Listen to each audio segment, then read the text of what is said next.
looking forward to catching up with you over the course of the next few weeks. As always, the key focus of our catch-up meeting in January and February is to go through and understand the key issues which you see on the horizon in 2017. We will of course go through our usual cash flow and budgeting process.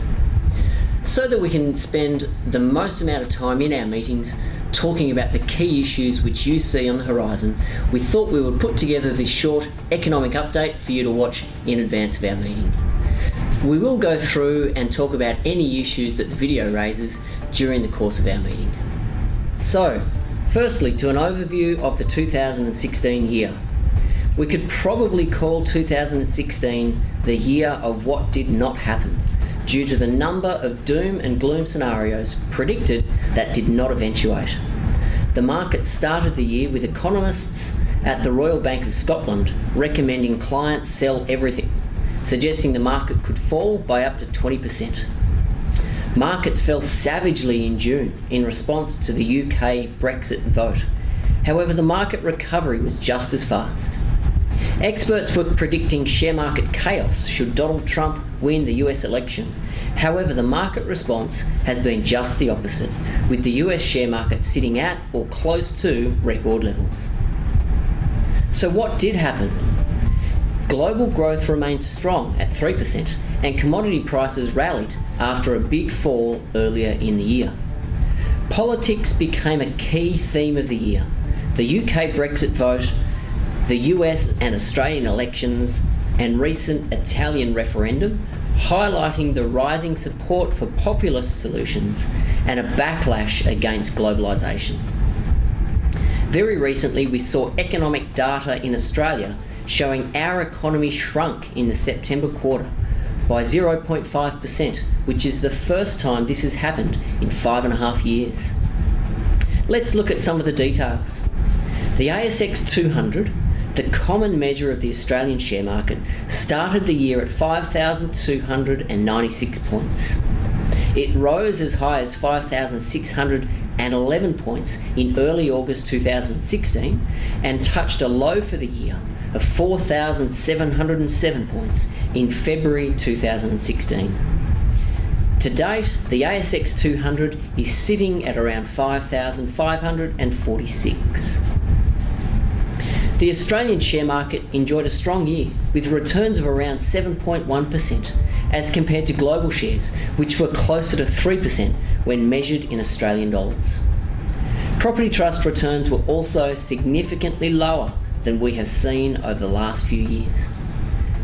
You may be aware the US share market is at or very close to record highs. One common measure of the US share market, the Dow Jones Industrial Average, is very close to breaking the 20,000 point barrier for the first time in history. What does that mean for Australia?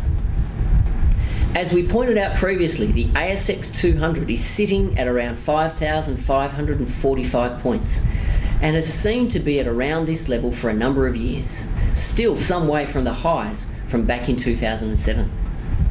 We need to remember that this is simply the price index. It is based on the prices of the 200 largest companies in Australia. It does not include dividends.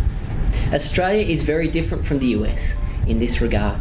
Many of the largest US companies, such as Google, do not pay dividends, or if they do, they are very low.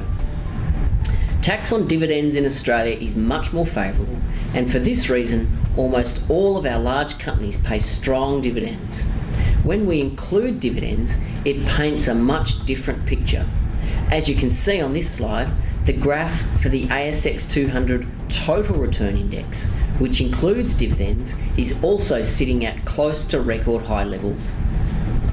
What should we be looking for into the 2017 financial year? In our view, there are a number of key issues to watch in 2017. The outcome of upcoming European elections, in particular France and Germany, and whether these could ultimately lead to the demise of the Eurozone. The ongoing fallout from Brexit and how legislators negotiate the exit of the UK, given the implications for other nations within the EU. US policy implementation and the risk of a standoff developing between the US Federal Reserve and the new President Donald Trump. Concerns around inflation increasing faster than expected, and the way in which this may then impact on interest rates around the world. Ongoing concerns around the sustainability of Australian property prices, with a particular focus on the apartment market in Brisbane and Melbourne. The strength of European banks, especially in Italy. Economic conditions in China, as well as a leadership change within China due to the 19th Communist Party Congress. The global move we are seeing away from monetary policy, which is all about interest rates, to fiscal policy, which is more about government spending. Investment bank Credit Suisse is predicting the ASX will hit 6,000 points, but not before the end of 2017. Credit Suisse also predicted the ASX would hit 6,000 points in 2015 and 2016. Could 2017 be third time lucky? And how did last year's predictions fare? Here are the 2016 forecasts versus actuals from one of Australia's leading economists.